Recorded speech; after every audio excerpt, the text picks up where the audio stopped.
आप कितनी उम्र में बने थे नागा साधु? मैं जब 3 साल का था तभी बना था। तो कैसे बने? मैं कुछ याद है आप?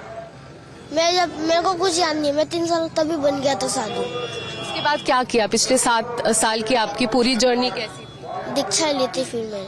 अच्छा, कहाँ रहे पिछले 7 साल? मैं अपने गुरुजी के साथ रहा। कहाँ पे? उज्जैन जिले। उज्जैन में रहे।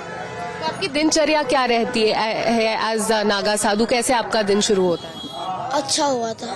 कैसे क्या करते हैं? सुबह उठ के पूजा पाठ करते हैं, क्या कुछ रहता है? करता हूँ मैं सुबह उठ के स्नान करके पूजा पाठ करता हूँ, फिर आरती, फिर शाम को भी पूजा पाठ, फिर आरती। तो आपको पता है आप यहाँ महाकुंभ में सबसे छोटे नागा साधु हैं। यहाँ पे एक 13 साल के भी हैं, आप 10 साल के सबसे छोटे हैं। हाँ, मैं सबसे छोटा। आप किसके साथ आए हैं यहाँ पे? मैं अपने गुरुजी के साथ। स्नान ले लिया आपने? हाँ, कल कल काफी अहम दिन था, अमृत स्नान था जिसको शाही स्नान बोलते थे। उसमें सारे नागा साधु जाते हैं। आपका पहला एक्सपीरियंस होगा, पहली बार गए होंगे? दूसरी बार गया। दूसरी बार गए हैं? 2019 में भी। हाँ, 2019 में भी था। 2019 में हमारे साथ स्नान किया जी। कैसा रहा कल का आपका दूसरा स्नान?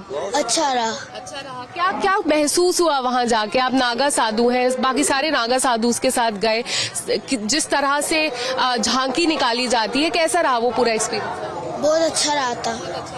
आप इनके साथ आए हैं बाबू जी, क्या कहेंगे? सबसे छोटे हैं यहाँ पे ये नागा साधु पूरे महाकुंभ में। ये छोटा साधु है, ये महाकुंभ में आया हुआ है। ये अपना विचार रखता हुआ कि हम भी जैसे हमारे गुरु मूर्ति है, हमसे भी बड़े बड़े हमारे गुरु मूर्ति है, तो उन्होंने हमारे सनातन धर्म का परिवर्तन करने के लिए, जैसे आप लोग अपने हिसाब से अपना परिवर्तन करते हो, वैसे हमारे गुरु लोग हमारा सनातन धर्म का परिवर्तन करने के लिए, सनातन धर्म को बढ़ाने के लिए छोटे से छोटे साधुओं का पालन करते हैं, उनको ट्रेंड करते हैं। वो किस तरह की ट्रेनिंग होती है? इन्होंने 3 साल में शुरू किया है, तो क्या कुछ रहता है? इन गुरु मूर्तियों की ट्रेनिंग तो गुरु मूर्तियों की है। गुरु मूर्ति पढ़ाते भी हैं, गुरु मूर्ति अच्छी शिक्षा देते हैं, पूरा ज्ञान देते हैं कि किस प्रकार से आपको चलना है, किस प्रकार से आपको सनातन धर्म को आगे बढ़ाना है। हमारे गुरु मूर्तियों की यही एक प्रेरणा रहता है कि हमारा कोई भी शिष्य की झोली डाल के भीख ना मांगता मिल जाए, कोई भी शिष्य हमारा कहीं ठगी करते ना मिल जाए, कोई भी शिष्य हमारा ऐसा कर्म करते हुए ना पाया जाए कि जो कि हमारी तौहीनता हो। हमारे गुरु लोग कहते हैं कि सनातन धर्म का पालन करना है, सनातन धर्म के अंदर रहना है, सनातन धर्म को आगे बढ़ाने की कोशिश। नागा साधु उसको रक्षक भी बोला जाता है सनातन धर्म का। फौज है, जैसे प्रदेश के लिए या भारत के लिए फौज है, BSF है, PSC है, ऐसे हम लोग एक फौज है। हमारी नागा साधु एक हमारी फौज है अखाड़े के लिए। ठीक है बेटा, सनातन की फौज है, इस चीज को किस तरह देखें? अच्छा लगता है बहुत।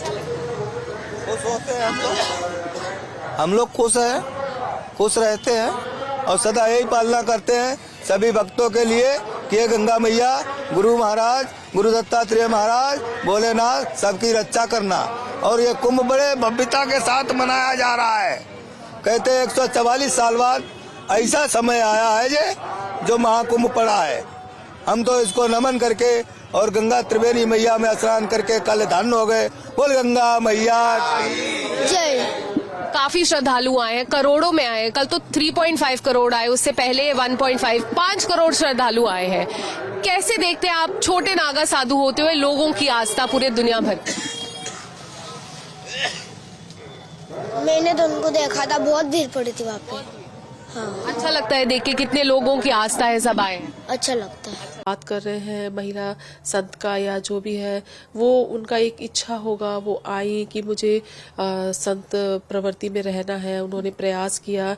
तो कभी काफी चीजें होती है कि हम कुछ चीजें समझ नहीं पाते हैं, शायद तो समझने में समय लगता है कि हम किस मार्ग दिशा निर्देश में जा रहे हैं। और साधु प्रवृत्ति है तो अगर वो अपने को समय देंगी, जब ध्यान योग में सब उतरेंगे और साधु संतों की कृपा रहेगी तो सब समझ आ जाएगा। जैसे सोशल मीडिया पे हमने ज्यादा तो नहीं पता किसी के बारे में कि जिसके बारे में आप बात कर रहे हैं। छारिया नाम है उनका। हालांकि अभी वो बहुत परेशान हो गई हैं क्योंकि सवाल उठे तो वो कह रही अब मैं यहाँ नहीं रह पाऊंगी। मेरे ऊपर मुझे लगता है यही जो संयम जो आप लोगों के अंदर मैं देख रही हूँ, संयम ही है, क्योंकि वो जो चाहते हैं, क्योंकि हमारा बहुत बड़ा संत समाज है और सब यम नियम होते हैं, सबकी अपने अपने रीति रिवाज होते हैं, वैदिक संस्कृति है, वैदिक परंपरा है।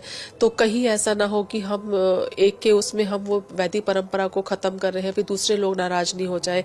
तो चारों तरफ सामंजस्य बनाना, और वो भी शायद समझ पाएंगी कि ऐसा नहीं है। वो बहुत सारी शक्तियों को उन्होंने अनुभव किया है, साधु संत का अनुभव किया है, तो आगे में अपने विचारों में वो परिवर्तित करेंगी, अपने अंदर उतारेंगी। और अभी समय है, समय के संस्कार के अनुसार होता है। देखिए, हम गुरुजी से जुड़े थे, हमने भी बहुत कोशिश की, लेकिन जब हमारा समय आया तभी हमारा संस्कार हुआ। हमारा 2004 में हमारे गुरुजी के सानिध्य में हुआ, और पहले हमने कभी सोचा नहीं था या हमने कभी उनसे जिद नहीं की बाबा जी हमें ऐसा चाहिए। तो बेटा, जब समय आएगा तभी गुरु कृपा होगी, तभी संत की कृपा होती है।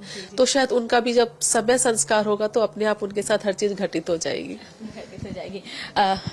श्रद्धा माँ, आपसे भी मैं समझना चाहूंगी क्योंकि महामंडलेश्वर के रथ पे बैठने को लेकर विवाद हुआ। क्या एक नियम होता है जो आप अमृत स्नान के लिए जब जाते हैं अखाड़े के लोग और ऐसे लोग, तो फिर रथ पे बैठने का क्या एक प्रोटोकॉल होता है, क्या नियम होता है? जी, रथ में ऐसे बैठते तो है, गृहस्थी भी बैठते, गुरु भाई बहन भी बैठते हैं। मैं उनके विषय में बहुत तो नहीं जानती हूँ, पर जहाँ तक लगता है मुझे वो शायद कहीं और सोशल मीडिया से आई है, वो इंस्टाग्राम पे वगैरह पे करती थी, हर्षारी छारिया नाम है। इसीलिए उनका चेहरा समाज में अलग तरीके से लोग देखते थे। और वो शारीरिक जो खूबसूरती है वो शायद लोगों को बहुत आकर्षित है। जी जी, यही लगता है, यही एक कारण है कि वो अलग से उनका चेहरा उभर के लोगों के सामने में आए हैं और प्रश्न भी आया है।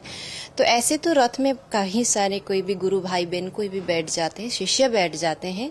तो दूसरा है, अगर वो साधना करना चाहती है, साध्वी है, तो बहुत अच्छी बात है, आना गलत नहीं है, क्योंकि अगर प्रारब्ध है तो आते हैं।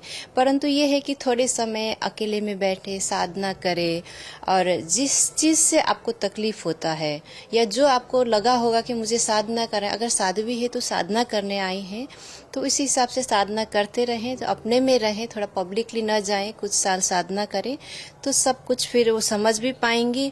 और जो मैं जैसे बता रही थी पहले भी कि एक नेचुरल कैरेक्टर होता है, गुस्सा आना, दुख ना, आलोचना है, क्योंकि अभी साधना में शायद इतना गहराई में नहीं गई है, शुरुआती दौर है उनका। धीरे धीरे साधना करें, अकेले में बैठे, कोशिश करें, और इतना बाहर जाइए, पर ऐसे पब्लिक में ना जाए तो शायद बदलाव आ जाएगा। क्योंकि आप जो सोचती है सामने वाला भी वही सोचता है, ये नहीं होता है। आपके अंदर क्या परिवर्तन है सामने वाला नहीं समझ पाता है।